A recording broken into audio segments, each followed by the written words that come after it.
The goal of this project is to scientifically measure the ecological benefits that oyster aquaculture is providing to the Chesapeake Bay. And we'd like to share those results here in the Bay and around the world.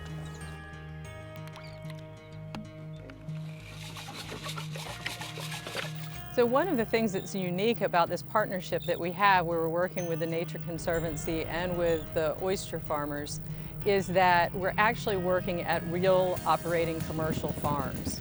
And that allows us to assess what actually happens at commercial scale aquaculture operations in terms of water quality and the quality of the sediments underneath.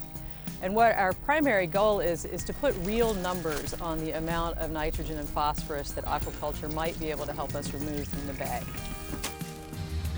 Several of the studies that have been done in the past have been done either as research projects that were done by scientists and didn't work in collaboration with the aquaculturists using the practices that they would use to produce oysters.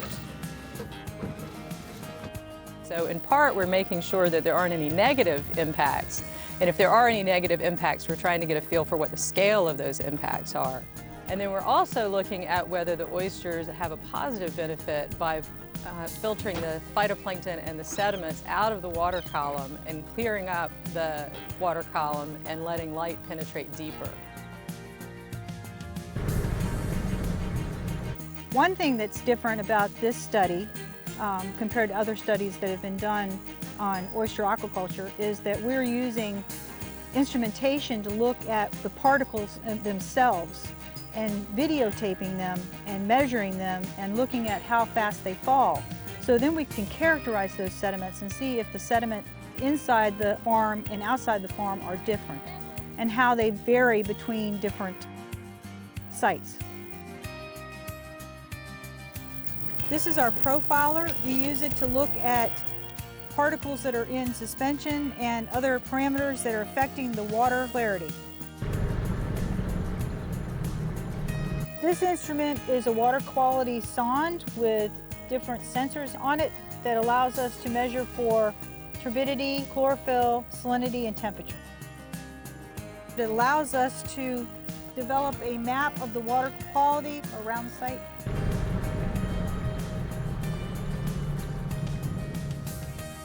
We are also looking at the bottom types at each of the farms and seeing if there's any difference within the bottom sediment.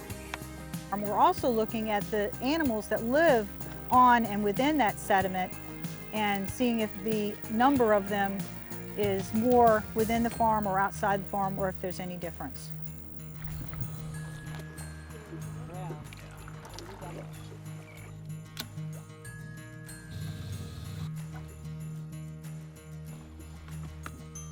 We are doing this project to better understand and quantify the ecological benefits and services provided by oyster aquaculture. We want to see if oyster aquaculture can accelerate restoration efforts. That is, can oyster aquaculture help make the bay cleaner faster?